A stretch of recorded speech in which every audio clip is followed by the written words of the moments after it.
might get into a scrape. Oh. Coming up on Video Game Nation, it's the final of our 4-decade retrospective. We're halfway through the 2010s. We check out the trendsetters so far and where we think gaming's future lies. Dan revisits our old friends' death and difficulty. When a game's tagline is "prepare to die," you know you're not in for the usual gung-ho power fantasy. E4 gets cinematic with mushrooms. Zombies, civilization and society in ruins. We'd seen it all before in countless guises. And our panel of industry experts chats the most influential games in a half-decade that thinks everything's a game changer. You're part of a world rather than just this unmoving hero. You won't believe what happens next.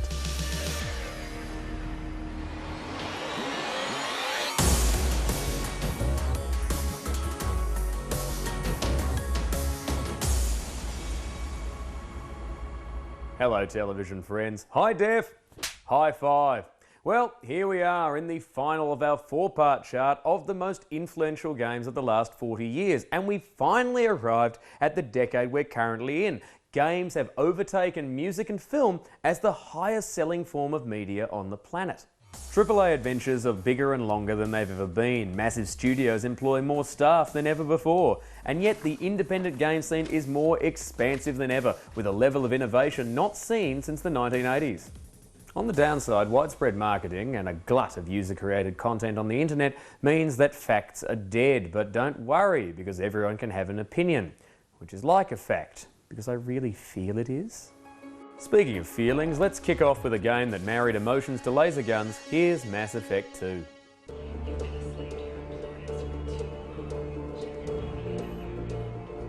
Mass Effect 2, while it was very binary, it gave you that sort of good, like bad, sometimes joke, maybe punch a person in the face answer. And that really defined the idea that everything you did mattered, and they were going to carry it over into the next game. And it was like, all of this is going to matter. Someone's going to call you on this later on. You're going to be playing a game, and they're like, oh yeah, remember that time when you did the joke answer and punched me in the face? Guess what? No ammo for you. And people expect that in quite a lot of these games now, where they're like, well, what about everything I did previously? Does that matter when I punch that guy in the face? Is he going to give me ammo? I don't know. So obviously Mass Effect, you know, the big thing is Renegade or Paragon, which is something that you see everywhere in games now. This idea of, you know, you can be good or you can be bad, and, you know, no matter what, you can still play this game. There's no, as it were, bad choices, there's just choices. And it's a system which I think it's almost starting to get played out now. That's what's interesting about it, but it has definitely influenced, you know, a good 5 or 7 years worth of video games, in the sense that, you know, you're part of a world rather than just this unmoving hero. I think a lot of people look at Mass Effect and talk about the kind of the big issues and, you know, what are you going to do? How are you going to save the world? There are these different conflicting problems that are going on, and it's all really heavy, and you've got to make these decisions, and it's not always the right decision. For me, really, I think it was more of a moral kind of standpoint, and how many people you can get away with chatting up without kind of annoying the other people. That's what I took away from that. And apparently, you can just chat up everybody, and no one seems to mind, even if you're just trying to, you know, get off with a few of them. I didn't recruit her for her looks. The Normandy already has you, Kelly. With Mass Effect, it's another one of those series that I can't let myself go near. Like before E3, I thought maybe they were going to bring out a remastered version of the original trilogy for PS4. Obviously, that would have been a lot of work, and thankfully they didn't, because if they had, I'd have probably given it a go. But you know, I don't have 300 hours to pretend to be a spaceman. I've got a garden needs turfing. Mass Effect was definitely a game I got completely lost in. Saving the galaxy and bonding with your crewmates whilst doing so was awesome. But this next game sucked me in for other reasons. I didn't really care for the husky-voiced John Marston and his relentless sulking, but riding out on your horse under a blazing sunset and never knowing where the road might take you next was an incredible feeling. You could hunt, you could save lives, you could rob trains, or be patronised by a stranger in a silly hat. The Wild West knew how to show you a wild time. So I think that Red Dead Redemption might be one of my favourite games, and I don't say that lightly. I think that it's a game which managed to take everything that was great about Grand Theft Auto and Okay, it's really easy to say it just set it in the West, but it did more than that, right? Because it takes all those things about GTA that kind of don't make any sense, like why is the world so lawless, and why are you just motivated by violence and thievery, and there's something at odds with Grand Theft Auto, that you take exactly the same game and you put it in the Wild West and suddenly it all makes sense. You're just this outlaw, you're a cowboy, you're out in the West and you're looking for resources to survive because it's barren and it's difficult, and everyone around every corner is just going to try and kill you because of course they are, it's the Wild West. It was one of the first games that really said the DLC doesn't have to be just an extension of the main game. It can also be like a weird, trippy, completely breakout experience from that main game. Well, I think what Red Dead shows is the fact that you can have a completely different kind of DLC that's almost like totally separate from the game. And actually it can be kind of silly and a bit stupid and not really anything to do with anything, but just fun, which is kind of cool. So obviously we saw it with Far Cry, Blood Dragon, like that was ridiculous. I mean, it had Michael Biehn in it, for goodness sake.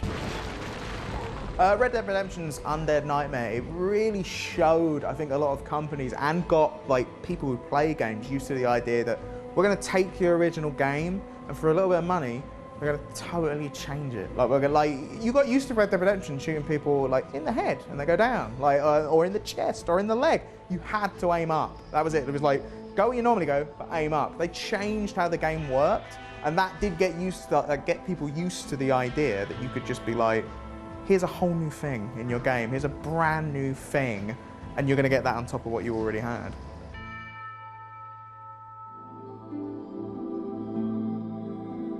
When a game's tagline is "prepare to die," you know you're not in for the usual gung-ho power fantasy. If anything, Dark Souls is a disempower fantasy.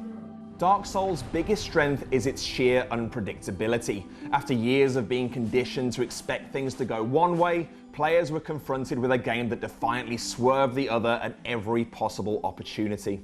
This subversion of our expectations was handled with finesse and purpose.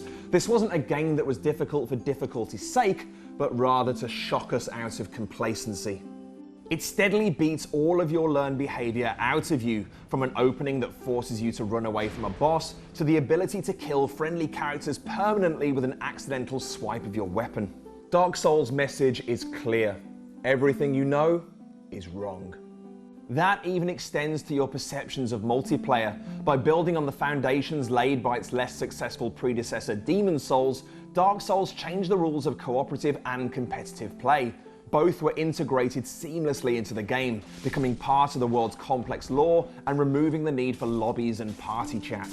Dark Souls reminded players and developers alike that they should always question perceived wisdom, trust their instincts, and never shy away from a challenge. To be influential is to defy convention, something our next game also knows all too well. Minecraft is one of these behemoths in the video gaming world, which started off kind of like Angry Birds in a sense. It started off kind of like it was a small indie developed game. Next thing you know, massive. We're talking toys, books, Minecons, it's gone stratospheric how big this thing is. I think Minecraft was great because it subverted a lot of sort of preconceptions I think game publishers had in terms of, you've got to spend a fortune to make a game, the graphics have got to be amazing and HD and very detailed, and the player doesn't want to be creative or, follow their own path. They just want to shoot stuff, and that's what games are.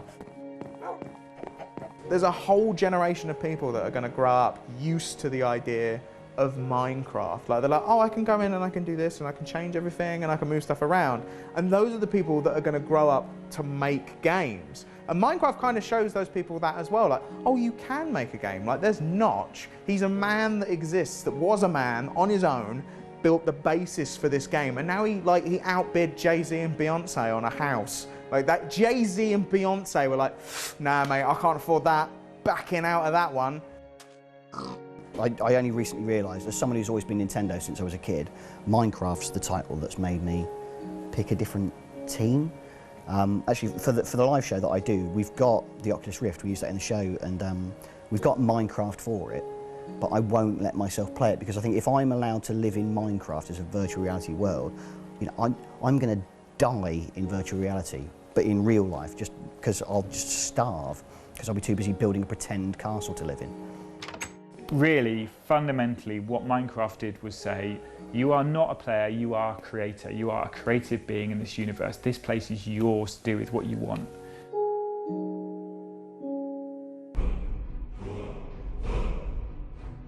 Skyrim is the fantasy RPG for people who've never played a fantasy RPG, and yet it's so rich and deep that lovers of the form admire it with an almost unnatural intensity. From the deep character customization to game mechanics that start you with enough power to do spectacular things immediately, Skyrim doesn't hold players by the hand. It pushes you headfirst into an addictive, exhilarating world of orc bashing, dragon slaying and blacksmithing. Seriously, you'll go to a massive fantasy world and take up practical hobbies. You'll love it. A hit on every possible platform, Skyrim was also the first game I ever experienced downtime in, just walking around, exploring the landscape, picking flowers and murdering the occasional innkeeper. Some gamers play to avoid the main storyline entirely. Some have modded it for increased realism, adding the need to eat and sleep. And of course, some decided dragons weren't enough and you needed Thomas the Tank Engine or the Macho Man Randy Savage. How immersive is Skyrim? Well, I haven't played in 6 months, but from what I can remember, my orc mage Darren, who wears armour that poisons his enemies, married his housecarl Lydia, and they both lived together in a house in Whiterun with a small boy that they adopted who used to belong to an innkeeper that I murdered when I was bored. And of course it also gave us an accidental catchphrase. I used to be an adventurer like you. Then I took an arrow in the knee. Break time now. Tweet at us at #VGN, like the Video Game Nation Facebook page, and we'll be back in just a moment with more of the top 10 most influential games of the 2010s. Number 7 will blow your mind. It's weird. It's really weird. It's good, but it's weird.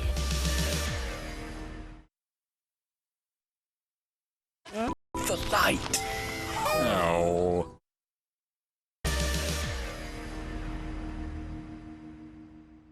Welcome back. As games become more and more like movies and books, so capable of emotional heft and big thrills and good jokes, so too has TV. Almost every single genre has gotten some beautiful, intelligent movie-like series, which means that I and my wife have spent serious couch time mainlining videos about lesbians in prison, and mobsters, and other mobsters, and cowboys, and other cowboys, and that Kevin bloke from the new Call of Duty. TV to game adaptations don't have a great history. The 90s solved everything with a tie-in platformer. The early 2000s was boom time for licensed shovelware, and none of the Star Trek games would let you haul off and shoot the crew with your phaser. But what happens when you release a game episode by episode, like they used to with early 90s shareware, and you've got the money and the resources to make a game that's just like the show it's based on?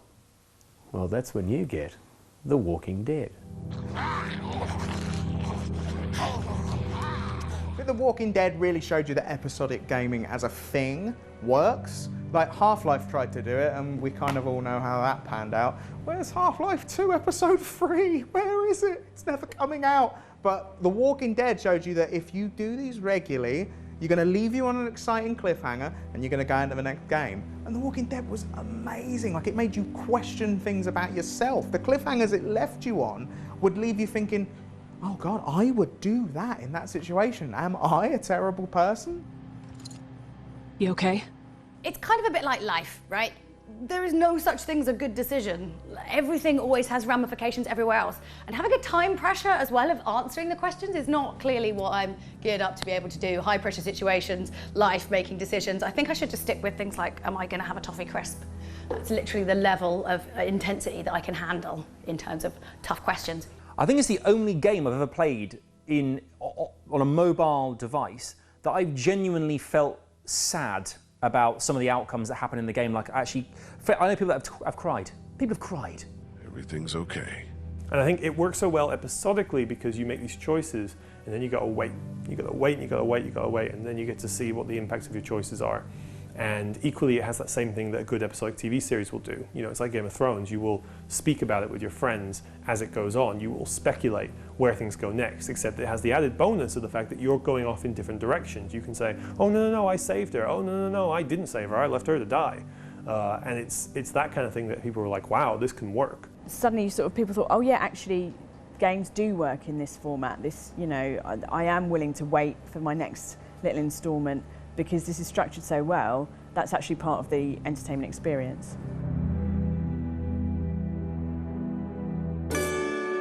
Divine.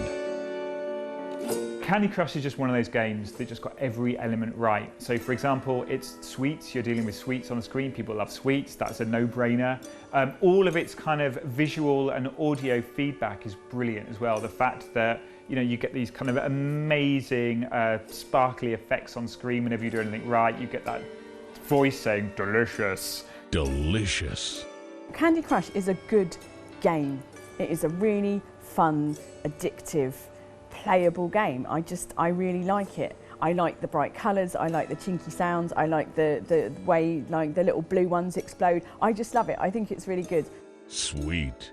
I was on the London Underground recently, and I'm sat there playing Candy Crush, and this lady, businesswoman, don't know where she, you know, she's gone off doing her own thing, you know, she's in the city working, whatever. She kind of elbows me and nudges me and goes, "Ooh, you're playing as well, are you?" And I thought, "Yep, I am, yeah." And it's kind of like you can look around you. If you go on any public transport, you look around you, and everybody is swiping this candy and that candy, trying to get, you know, trying to create their little kind of like their little chocolate corner with little kind of like spots onto, you know, it's totally addictive because anybody can play it. Have conversations with people and they're like, no, I'm not a gamer, and then you'll see them play on the train for so many hours, or they'll talk about, have you played level 27? And someone's like, you're like, oh God, it's just like being around my gamer friends all the time. But you say that to them and they're like, I'm not a gamer, and you're like, you talk like us, level 27, oh, did you get that bit with the thing? Oh, I did. And you're like, ugh. It's weird. It's really weird. It's good, but it's weird. Especially if it's your mum. It's just odd. She still doesn't think this is a career.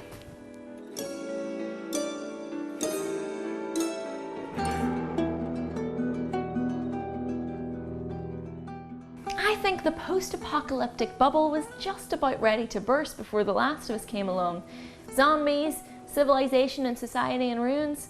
We'd seen it all before in countless guises, but somehow Naughty Dog made it all feel brand new. Some of that had to do with its vision of the end of the world. It wasn't all grey and brown. There was still a lot of beauty amidst the rubble if you knew where to look. The combat wasn't anything hugely groundbreaking, even if the mushroom-infected humans were far creepier than they had any right to be.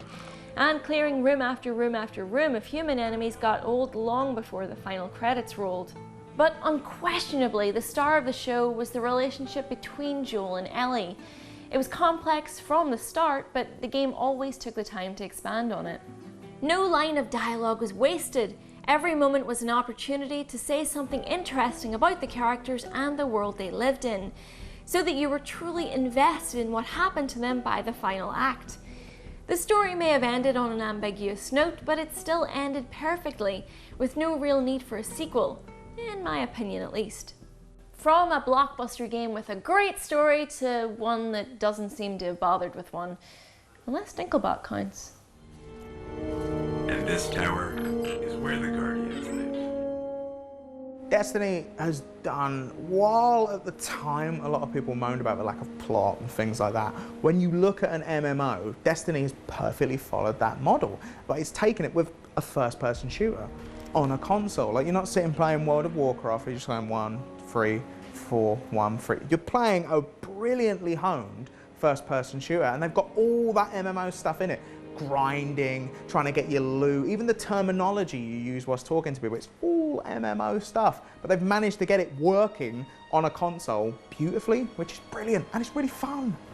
Destiny translated the MMO to the console market basically by taking an MMO and putting guns in it, and that's just it, isn't it? And that's genius when you think about it, because, you know, World of Warcraft is all very good, but you can't shoot an elf in the face, can you? Bungie understand gunplay. That whole idea that they have, Bungie has like this idea of like 30 seconds of fun. Like everything you do, every interaction in that game, you will have a wonderful, condensed, exciting moment of fun. I think the big thing that Destiny managed to do was to take the idea of online multiplayer that, you know, Call of Duty had already established, the idea that you're going to go online, you're going to play games with other people. And they managed to make it the way that MMOs have made it. Which is to say that you actually have like a guild. In this case, it's a strike team, but You know, you've got this idea of like, oh, these are my Destiny buddies, and I'm going to go, and oh, I can't go out tonight because at 3 o'clock I'm going to go with my Destiny buddies, and you know, we're going to go do a thing.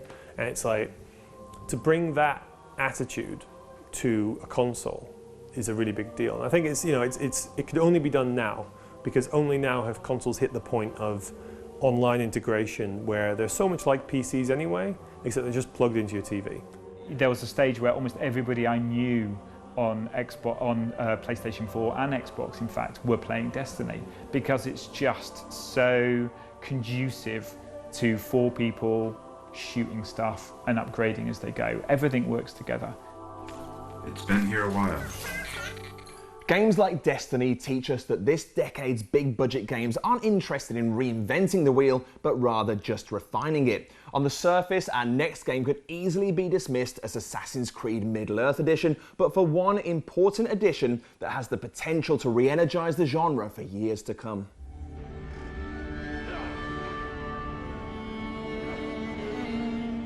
The Nemesis system in Shadow of Mordor is, for me personally, one of the best things I've seen in games in the last 3 or 4 years. I think it's a system which immediately I went, that is the Badger. So the Nemesis system gives you a world where you can remember your enemies and they remember you. They all have faces. They're not identikit grunts. They're not soldiers. They're not civilians passing you on the street in Grand Theft Auto with no relation to you and your actions in the world. They're personal rivalries, and I think that's going to be massively important as we head into the next era of game design. I think the Nemesis system, first of all, is an impressive technical achievement, isn't it? And I'm sure lots of games will be seeking to emulate it in the future. But I think also it's just a really interesting idea, and you know, this whole thing of, so there's this baddie who you're going to see again and who will develop, and your relationship with them changes. I think that's because we've all got nemesis in real life, haven't we? There's always that person you see and you go, oh God, they got off with my boyfriend at a party 15 years ago, and then you club them to death with a giant orc's hammer. Do you know what I mean? We've all done that, haven't we? Shadow of Mordor's nemesis system, I mean, that's taken the idea of AI in a game just to the next level. Like the idea that these guys are going to remember you, be like, ah, it's you again, you cut my arm off, I'm going to kill you now, how are you alive? Like all of that stuff. It was really fun, because it was like, oh, he remembers me, cool. Everyone's going to want to do that in games now. Who wouldn't want to have all your little enemies confused about why you've come back to life and be like, mate, you cut my leg off. I'm going to do you in now. That's amazing. Now everyone's going to know my name. Most importantly, Shadow of Mordor made having a nemesis fun, which it isn't in real life. Please stop coming around my house every Sunday, weird guy conducting a survey. The answer's still no. But where are games going?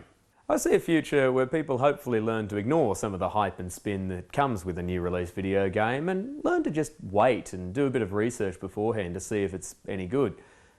Aside from that, the scope for what's possible is widening in every direction, from low-budget explorations about human thought to retro media and casual mobile games, and all the way to huge-budget AAA epics about nothing but guns and guts.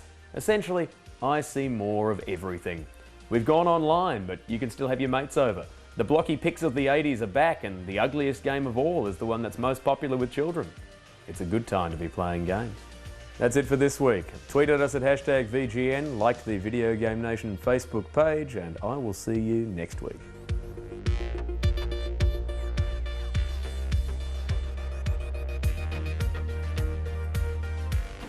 Hello, I'm Tony Green, and you can't beat a bit of bully. We're celebrating one of our best-loved game shows. At 9, this Monday on Challenge.